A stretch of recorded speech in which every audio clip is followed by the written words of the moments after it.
The internet. It's not what you think it is. Let me tell you, it contains treasure. I know this for a fact. And I'm operating on many of those self-same platforms where it's hidden. Now let me tell you something about treasure, because most of you have been lied to about what it looks like. You think treasure is the algorithm smiling at you. You think it's the notification bell, the trending tab, the number going up while you sleep. That isn't treasure. That's the topsoil. That's the part they let you walk on so you never think to dig. Treasure doesn't announce itself. It never has. Not in caves, not in shipwrecks, not in buried libraries of dead empires. And not here. In this glowing infrastructure we built to keep each other company across the dark, the good stuff is always underneath something. Underneath the noise, underneath the algorithm's preference for your outrage over your attention. Underneath 10,000 people who found it easier to mock a thing than build it. I know this because I dig for a living, not metaphorically. I actually get up. I go into the same platforms, scroll through half asleep. You scroll through half asleep, and I go looking for the vein. And some days I come up with nothing but dirt under my fingernails, and some days I hit something that rings when I knock on it. That's the part nobody tells you with you starting out, the ratio. Most of what you pull up is dirt, and that isn't failure. That's prospecting. You don't get to skip that part. Nobody does. Not the ones who look effortless, not the ones with the big numbers, not the ones who seem to have found a vein on their first swing of the pick. They dug through the dirt you never saw, in rooms you were never in, at hours you were asleep for. So when I tell you there's treasure in this thing, in these platforms, in this work, in the part of you that keeps showing up to make sure something nobody asked for, the part of you that keeps showing up to make something nobody asked for, I need you to hear what I'm actually saying. I'm not telling you it's easy to find. I'm telling you it's there. Those are different sentences. The first one's a lie. People try to tell you to sell you a shortcut. The second one is the only thing that's ever been true about any of this. Books are part of that vein. Don't let anybody tell you otherwise. Other creators have pulled entire careers up out of that ground, built whole empires out of a manuscript and a following and a nerve to publish. That's not a secret. That's well documented. A well-lit path, which is exactly why the second I started walking it, some people decided the path wasn't for me. I wrote a book. I published it. And somewhere in that process, a certain kind of person looked at what I was building and decided the problem wasn't the writing.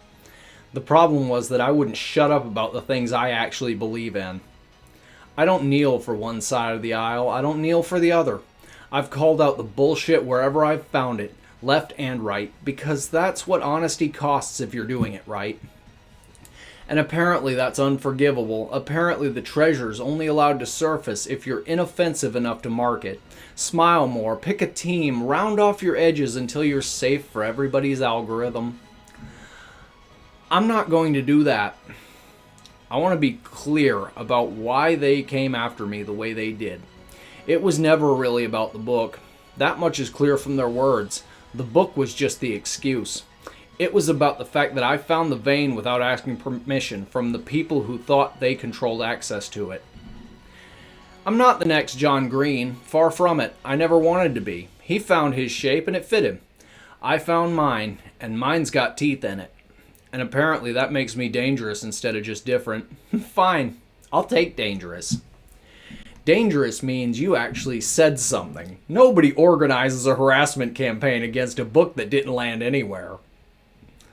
And here's the part they didn't expect. They came after the title. They figured out which 3 words to weaponize, and they turned the last 3 days into a punchline they could pass around like it belonged to them. So I took it back the only way you actually take something back. I renamed it. What's on shelves now is called The Inherited War. And I want you to understand that title isn't a rebrand. It's a scar with a story attached. It's a body that healed wrong on purpose, because healing right wasn't an option they left me. Every single person who thought they were burying that title just handed me a better one for free. And that's not resilience as a marketing angle. That's just what happens when you refuse to stay buried. Now, I want to talk about something that's going to sound like a digression, but it isn't. I want to talk to you about trolling. Oh, not again, you say. And I want to talk about the people who watch it happen. Oh yes, I'm going there now. The don't feed the trolls crowd. Here's the fact. And it's one you already know even if nobody's ever said it to your face. Trolling was never a solo act. It has never once in the history of this technology been one guy in a basement versus one target. It's a format. It's built for an audience. The troll needs the pile-on the way a fire needs oxygen. Insults are only half the product. The other half is the crowd watching to see if the target breaks. That's the actual spectacle. That's what they paid admission for, even if the currency is just their own attention. And here's the second fact. The people standing at the edge of that spectacle, arms folded, saying, "I don't feed the trolls." I need you to really sit with that what that sentence is doing. It sounds like wisdom. Sounds like the calm, mature, above-it-all position, doesn't it? But listen to what it actually asks of the target. It asks the person already being torn apart to be the one who manages the room. It asks the guy getting hit to be responsible for whether the hitting continues. And that's not neutrality. That's a bystander outsourcing the job of de-escalation to the person with the least power in the exchange, and then feeling virtuous for having said something. And here's the fact that actually kills the whole format dead. They were already feasting before I even opened my mouth. Yeah, play that back. Listen to it again. That didn't sound like a boast, did it? That was an autopsy. The appetite came first. The pile-on was already assembled, already fed, already fat and comfortable, long before I said one single word back. Don't feed the trolls presumes the troll is starving and waiting on you to hand over the first bite. It's ass backwards. The troll showed up already full because the platform itself is the meal. The notifications, the quote reposts, the screenshots, passed hand to hand like they're rare.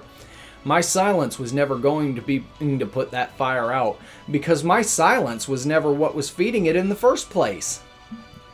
So no, I'm not going to sit quiet and starve a fire that was never hungry for my silence to begin with. I'm about to rupture their stomachs with some reality. Fucking losers!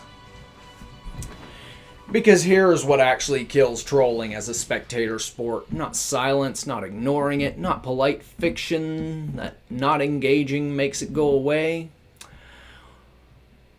What kills it is the precision. What kills it is something standing in the middle of the pile-on, naming exactly what's happening in exact detail without flinching and without performing hurt for the crowd.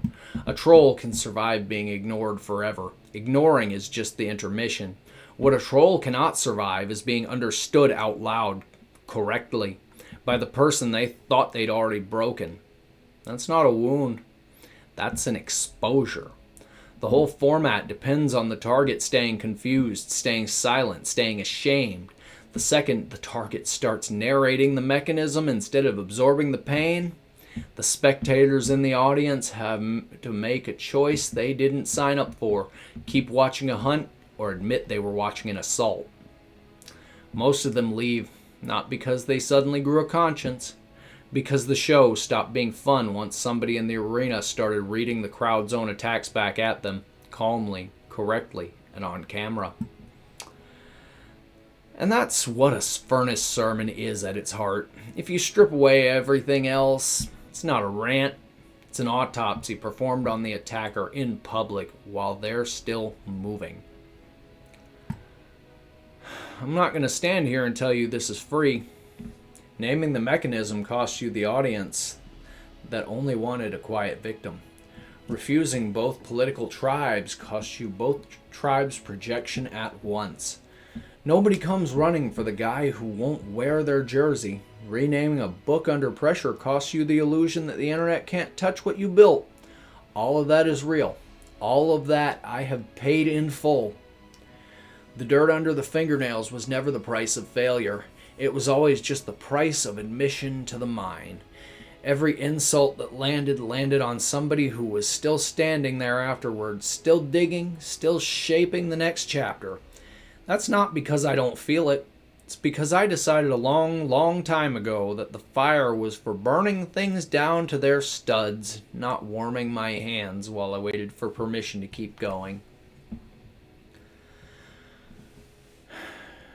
They will not let you dig in peace if you dig honestly. And that's not a bug. That's proof you're near something.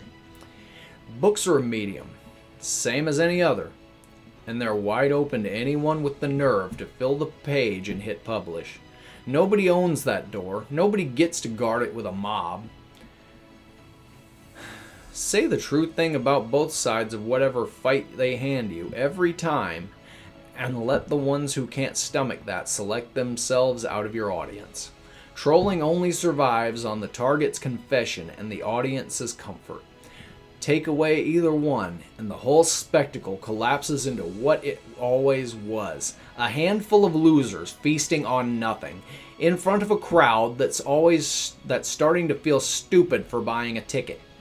The internet is not what you think it is. It's a mine, and I'm standing in it with a book in one hand and a shovel in the other, and no amount of noise from the surface is going to convince me to walk back up.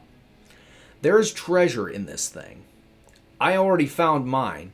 They tried to bury it under the old name, so I gave it a new one and kept digging. It's called the Inherited War. Go get yours if you want. And don't forget, if you're new, to like, share, and subscribe. This is Calvan Starling, Scarecrow, a man of many talents. And don't let the buttheads let you think otherwise, because I am the last man they want to fuck with.